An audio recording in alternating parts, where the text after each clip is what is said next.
Waiting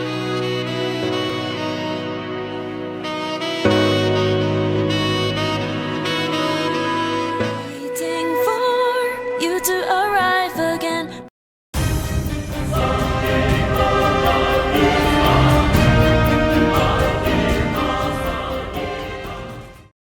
And we're the Mercenary King here with my Bigbelly build.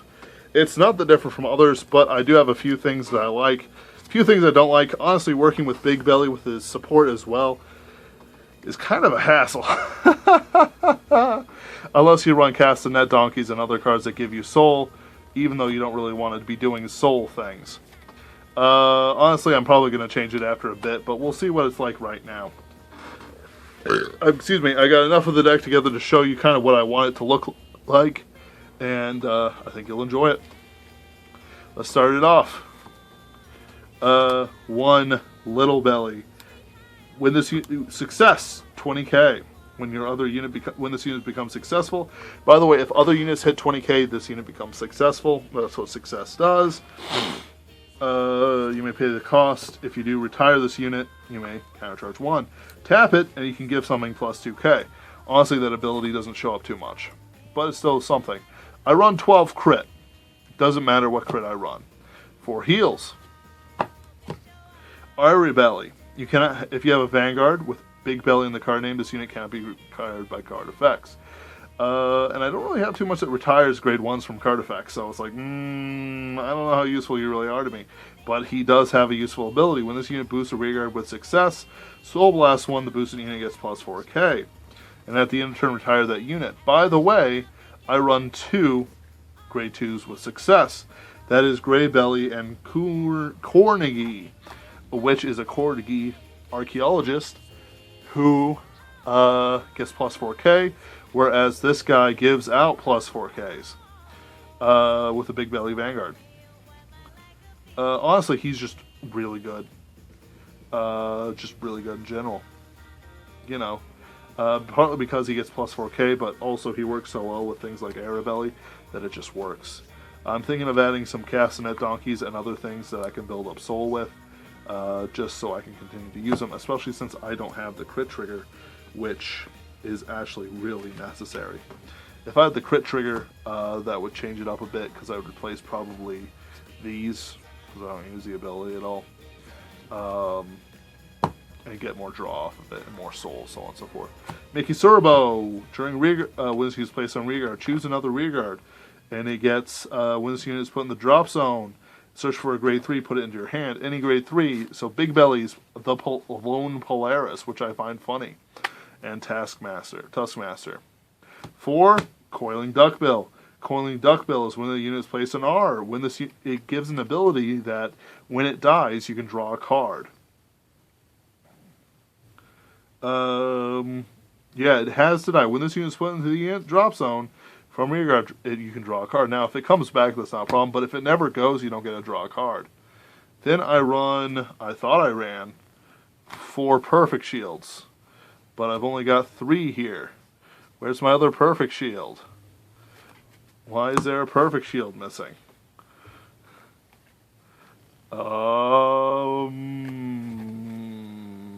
What?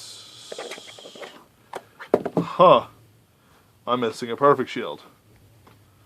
I hope I'm not permanently missing a Perfect Shield. I'll probably find it in the middle of this thing. Yeah, huh.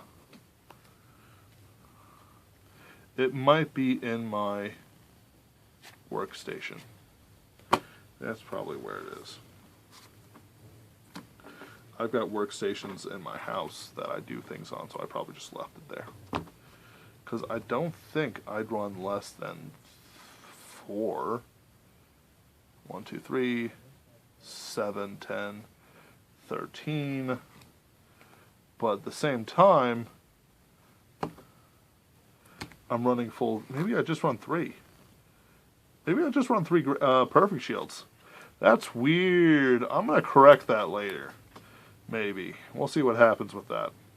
Crayon Tiger, grade 2, run 4 of in every deck that doesn't. It's just such a good card. Counterblast 1 with this unit once per turn. When this unit is boosted, choose one rearguard, stand at plus 4k when it dies, and at the end of turn, draw a card and retire that unit. You draw a card first, so you don't have to retire a unit to draw a card. This guy is OP for many reasons. One, Manic Armor. Secondly, Bigbelly Stride. And that's really the big ones. Also, Affronk, kind of. Not as much as other things. He works well with Greybelly and Cornegie, especially since Cornegie just gets plus 4k and turns into 13k, plus whatever boost he's getting from things like Araberry, which is another 14k, so he's like 25k, then he gets a boost from him.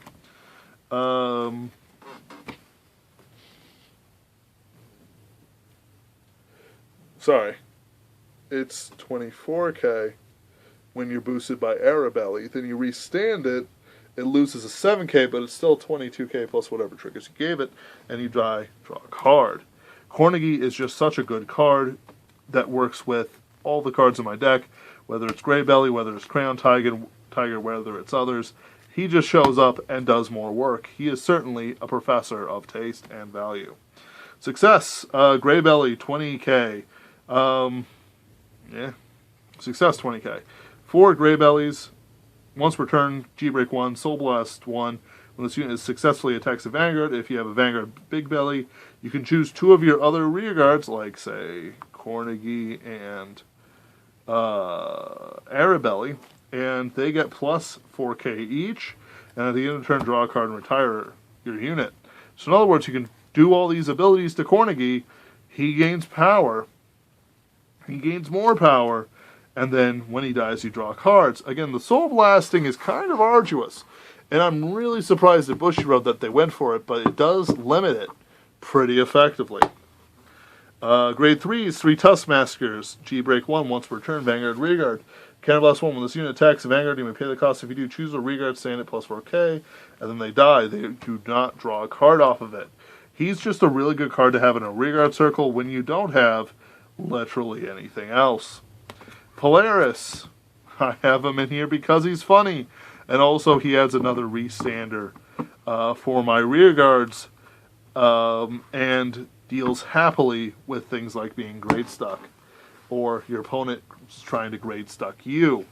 Having a card like this who can show up and wreck face is always a genius strategy. I regret not saying genius strategy more in my Mega Colony video. Famous Professor Bigbelly. When this unit attacks, G-Break 2, when this unit attacks a Vanguard, choose a rearguard plus 4k, and in turn draw a card and retire it. That's a whatever ability. Who cares? Nobody has ever used that ability ever. What they have used, however, is a stride. During your turn, when your G unit strides, you may pay the cost. If you do, Counterblast 1, choose 2 unit rearguards. They get plus 4k, and when a unit in the same column as this unit hits a Vanguard, and the power is 20k or greater, in other words, it has a success of 20k or greater, which is pretty damn easy, like I showed you, I get to draw a card. So let's say I have a column, let's say I have a field set up like this. Oh, sure. Boop, boop.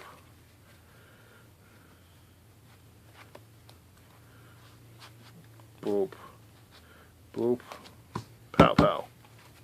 For both of them. These are already here, plus 8k. So this is already 13. This is 11. So let's swing. Let's say that I run Horimthurs. Now Horimthurs uses soul. So I've got 2 soul right now. So I attack. Let's say I get a crit trigger. Put the crit trigger on here. He is now 18k. Soul Blast 1 for Horimthurs. Plus 4k, plus 4k. He is now 26k. Success activates. Yeah, it gets another plus 4k. So he is at like 32k. So you attack 32k to Vanguard. Let's say that he hits. I draw a card. I draw another card because I gave plus 8k to this column. I then swing. Counterblast 1, restand it plus 4k. That's another plus 4k. So I gave it plus 4k plus AK 22, 26. Let's say I gave it a crit trigger. So 31. It's 31 to Vanguard. I drew a card off of him. 35 to Vanguard. Then it's boosted by this for 46 for 46 to Vanguard. Soul Blast 1.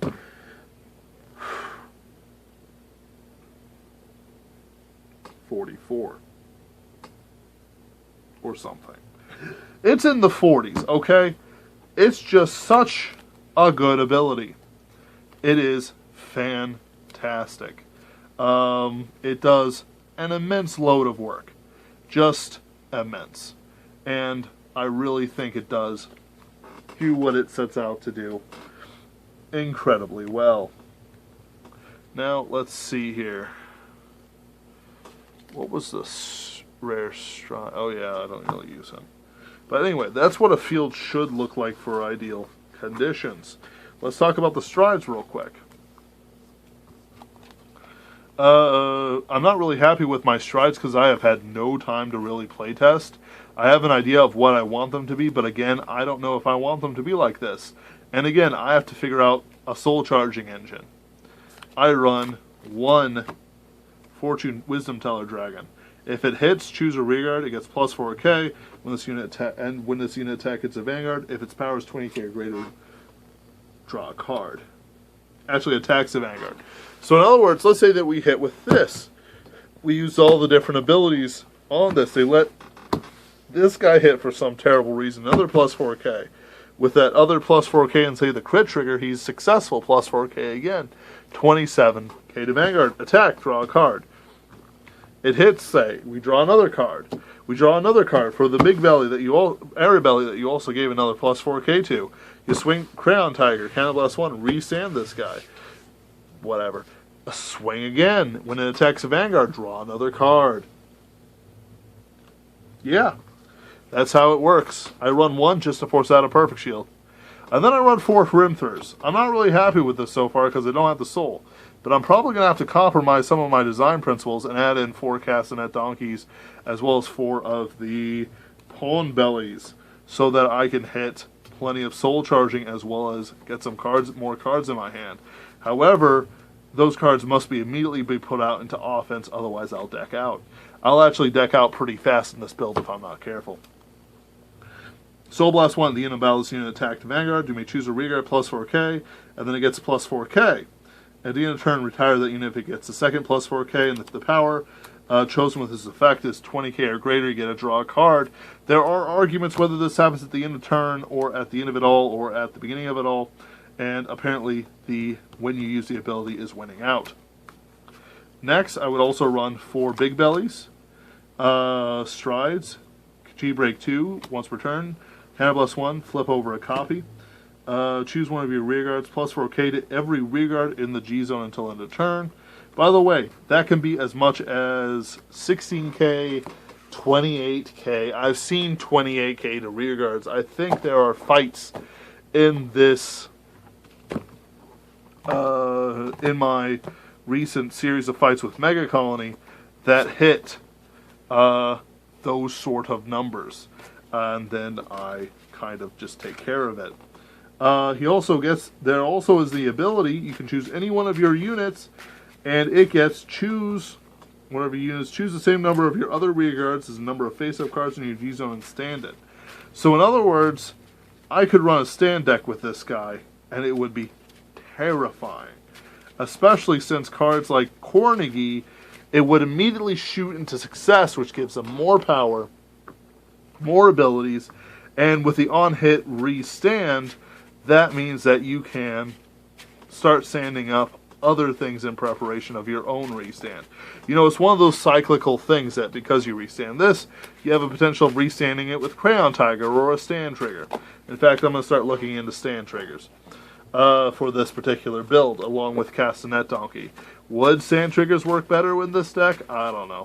But it's certainly interesting to find out, isn't it? Though I think that they will not work too well. Still going to have to try and test it out, you know. Next, I run 1 Affranc. Alfranc is not as impressive as other people think. Once per turn, counterblast 1, choose a face down card from your G zone, turn it face up. Choose any number of your rearguards until end of turn this unit cannot be retired by card effects. And then for each rearguard chosen, this unit gets plus 4k. Basically, you use them to build up G guards, G units in the soul for this guy. I use Hrimthurs mostly to pay his cost. And honestly, I don't feel like I really get much value out of them. Because things like, let me just check Bigbelly.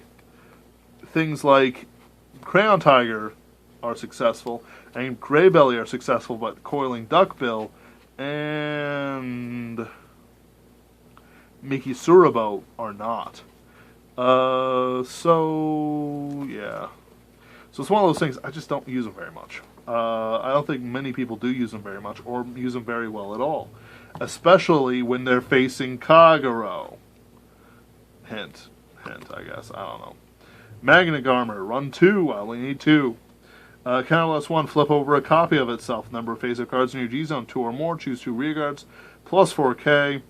And if they're 20k or greater, which isn't a problem with this deck, until end of turn, they cannot call grade 1 or greater cards to hand. Basically, they're forced to use grade 0s or G-Guards or nothing. And honestly, with this deck, it isn't that hard, especially since I give it to both things like I can give it to an entire column. Hold on. Yeah, you don't even have to do the front row. I could give it to the front row with like 1 Crayon Tiger, 1 Cornegie, or I could give it to Cornegie and Arabelli, or I can do just about anything I want with it. And it would prevent them from guarding with grade 1s. And honestly, I might as well just give both the Carnegie's column, just so it hits plus 12, plus 16, 32. It hits 32k or so or more, no 1s or higher, just to force out just a little bit more guard, because that's the fun bit. For my G-Guards, I'm still testing the amounts out, but I run at least 2 Rain Breath Dragons. That's Neonectar. Life is strange sometimes. Why do my Neonectars have my Kundalinis? This is unprofessional, guys. I expect more. I know that you're mercenary bands, and you haven't been paid in loot, plunder, and rapine as usual, but come on, guys. Kundalini. When this unit is placed on G-Zone, choose one of your rear guards. You may have it get. At the end of turn, retire this unit, counter charge 1. What do I use this unit on? Expired Coiling Duckbills. So I get a little bit more use out of the bastards. And if you do this, unit gets plus 5k. Then what I also have is Ardillo. I use this guy later on. When this unit is placed on G-Zone, choose any number of your rearguards, retire them. And then, you don't have to do this, but then if your number of open rearguards are 3 or more, this unit gets plus 10k. I do run a pretty retire-heavy deck, because Bigbelly, Crayon Tiger, and others do retire. However, Araberry survives somehow. So really, he just kind of is there. I can't decide whether I want to do 1 or 2 of them, but I'll figure it out sometime. He's a decent card. He's just a little bit hard to use.